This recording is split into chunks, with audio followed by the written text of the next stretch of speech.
আসসালামু আলাইকুম।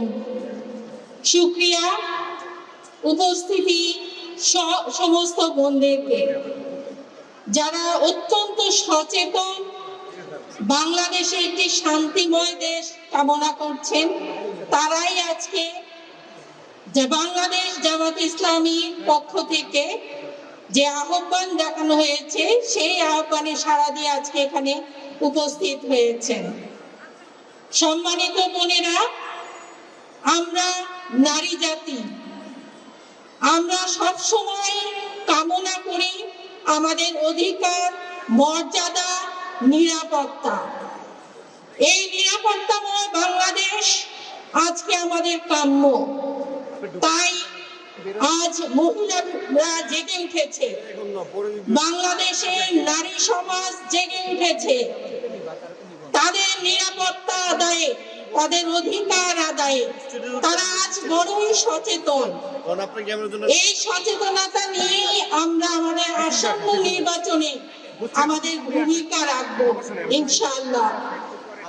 আমরা নিয়ে আসবো একটি স্বাধীন, মুক্ত, আমাদের অধিকার পাওয়ার বাংলাদেশ। সম্মানিত বোনেরা, আমরা অনেক অনেক বেশি সচেতন আছি। সক্রিয়ভাবে আমরা আমাদের অধিকার আদায় করে নিব।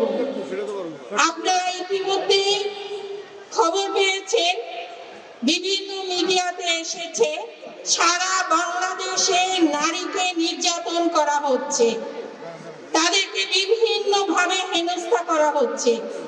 আজকে আমি এই সব নারী হেনস্থার বিরুদ্ধে প্রতিবাদ জানাচ্ছি। এই নির্যাতন বন্ধ করা হোক। আমরা অঙ্গীকার করেছি, ঐক্যবদ্ধ হয়ে আমরা এই বাংলাদেশ গড়ব। আসেন বাংলাদেশবাসী সবাই একসাথে হই, একসাথে হয়ে আমরা একত্রে এই বাংলাদেশ বিনির্মাণ করি। আমরা চাই সুন্দর একটি বাংলাদেশ, আমরা চাই সুশীল একটি বাংলাদেশ, আমরা চাই শান্তিময়, ন্যায় একটি বাংলাদেশ। এই বাংলাদেশকে আমাদেরকেই গঠন করতে হবে। তাই আমরা সবাই ঐক্যবদ্ধ হই, ঐক্যবদ্ধ হয়ে বাংলাদেশ নতুন আঙ্গিকে গঠন করি।